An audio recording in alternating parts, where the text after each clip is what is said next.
নমস্কাৰ, এই মুহূৰ্তত আহি পৰিছে অসমৰ লগতে ভাৰতৰ বিভিন্ন প্ৰান্তৰ পৰা কেইবাটাও গুৰুত্বপূৰ্ণ খবৰ। জনাই গৈছো ৰাতিপুৱাৰ প্ৰথমটো ব্ৰেকিং নিউজ। থাইলেণ্ডত সংঘটিত হৈছে এক ভয়ংকৰ ঘটনা।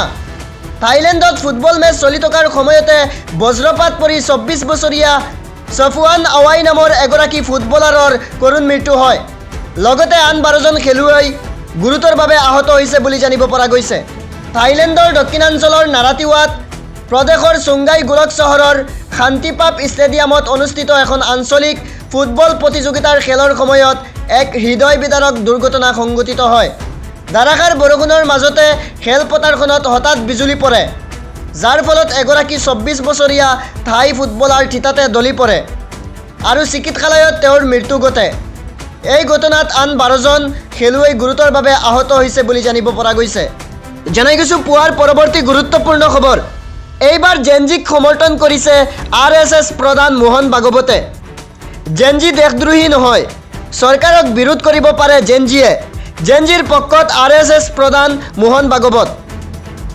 সদায় জেনজিৰ বিৰোধিতা কৰি অহা বিজেপিৰ বিৰুদ্ধে স্থিতি গ্ৰহণ কৰিছে RSS প্ৰধান মোহন ভাগৱতে।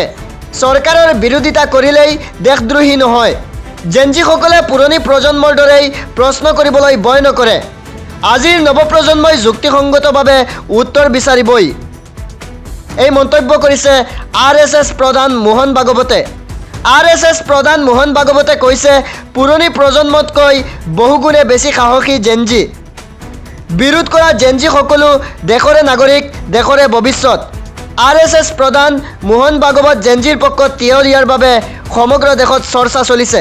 পৰৱৰ্তী খবৰ। ভয়ংকৰ বিপদত পৰিব পাৰে কক্ৰজ জনতা পাৰ্টিৰ প্ৰতিষ্ঠাপক অভিজিত দীপকে। অভিজিত দীপকৰ বিৰুদ্ধে ৰিংকি চেটাৰ্জী নামৰ এগৰাকী অধিবক্তাই জিৰ' ফায়াৰ দাখিল কৰিছে। CJPৰ প্ৰতিবাদত এজন নাবালকে অংশগ্ৰহণ কৰাৰ অভিযোগ উত্থাপন কৰা হৈছে আৰু এই অভিযোগত পক্সো আইনৰ অধীনত তদন্ত কৰাৰ দাবী উত্থাপন কৰিছে অভিযোগগৰাকীয়ে। জনাই গৈছো ৰাতিপুৱাৰ পৰৱৰ্তী বিগ ব্ৰেকিং। বান সাহায্যক লৈ খৰব হৈ পৰিছে ৰাজ্যৰ মুখ্যমন্ত্ৰী ডক্টৰ হিমন্ত বিশ্ব শৰ্মা।